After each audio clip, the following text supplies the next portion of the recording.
Imagine being trapped in the Stone Age, cold, pitch black nights, with absolutely nothing but the indifferent stars to guide your way. What if you wanted to change everything and build the ultimate symbol of modern human civilization completely from scratch? Yes, we are going to build a functional, glowing light bulb using nothing but raw nature. It sounds completely impossible, but with the power of science, anything is within reach. To construct a light bulb from scratch in a primitive world, we need three fundamental pillars: a reliable electric power source, a resilient filament, and a perfect airtight vacuum. Let's get to work. First up, we need electricity, which means we desperately need wires. We begin our quest by hunting the rocky, sun-drenched cliffsides for malachite. This bright, vibrant green rock is rich in copper carbonate, which is the raw key to building our electrical network. To extract the pure metal from the green stone, we must build a primitive brick blast furnace. We scoop up thick river clay, shape it into heavy bricks, and stack them high into a thermal tower capable of trapping immense, concentrated heat. Now, the smelting process begins. By blasting oxygen through a hollow bamboo pipe with our own lungs, we stoke the fire and force the furnace temperature past a blistering 1085 degrees Celsius.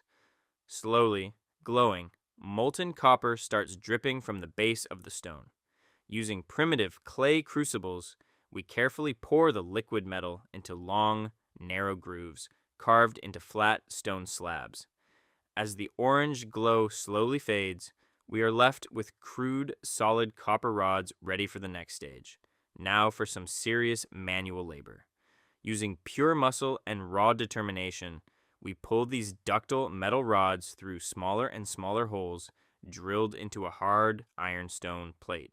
Slowly, they stretch out into long, incredibly thin, conductive copper wires. Next, we need carbon electrodes for our power generators terminals.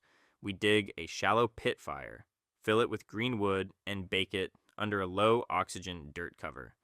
This carbonizes the wood, leaving us with highly conductive black charcoal sticks. But how do we actually generate electricity? We head to the beach to find lodestone, which is nature's natural magnet. Watch as this dark, magnetic rock pulls black iron sand right out of the ground.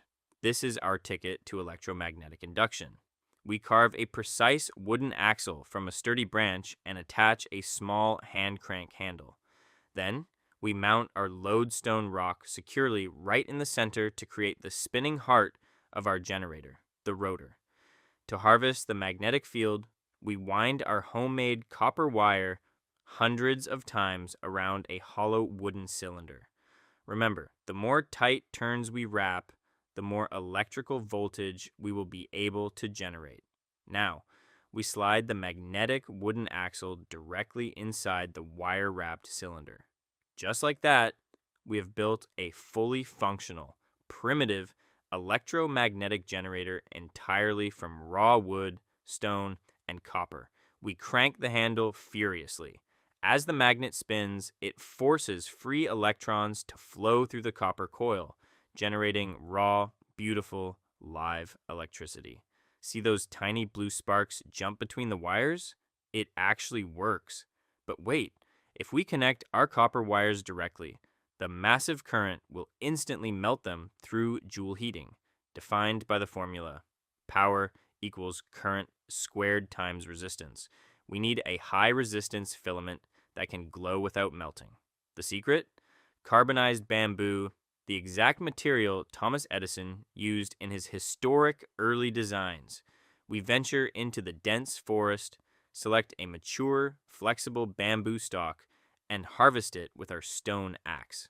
Using a razor-sharp, glassy obsidian flake, we meticulously split the bamboo down, shaving it thinner and thinner until we have a microscopic, hair-thin fiber measuring just 0.1 millimeters thick.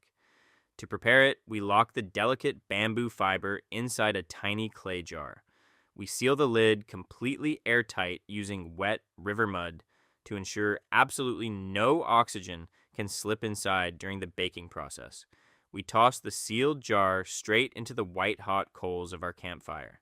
Without oxygen, the bamboo cannot burn away into ash. Instead, it undergoes pyrolysis, baking down into a resilient, pure carbon structural filament. Using custom wooden tweezers, we gently lift the incredibly fragile, jet black carbon filament out of the cooled jar. This delicate thread is officially the beating heart of our future light bulb. Now for the glass envelope. We collect white silica sand from the beach and mix it with seaweed ash. The sodium carbonate in the seaweed ash acts as a flux, significantly lowering the melting point of the sand. We place the sandy mixture into a high-temperature clay crucible and blast the heat to over 1200 degrees Celsius. Watch as the granular sand transforms into a glowing, thick, syrupy liquid glass. We dip a long, hollow clay pipe into the liquid glass and gently blow air through the tube. Slowly, the molten blob expands, shaping into a beautiful, thin, perfectly round, transparent glass bulb.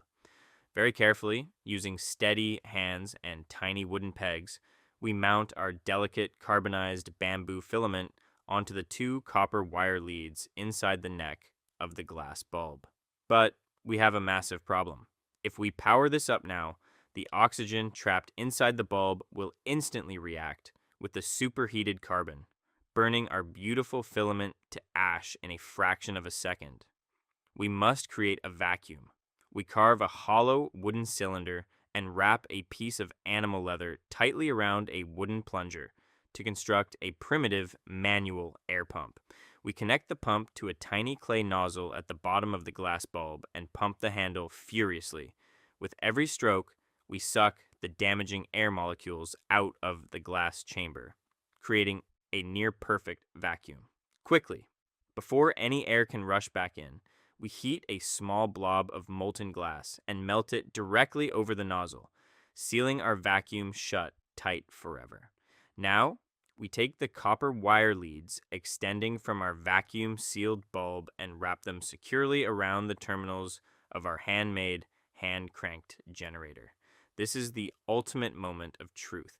We begin to turn the generator handle slowly, holding our breath in absolute silence. The gears grind, our hearts race. Will our journey through the Stone Age finally lead us to the light? We crank it with everything we have got.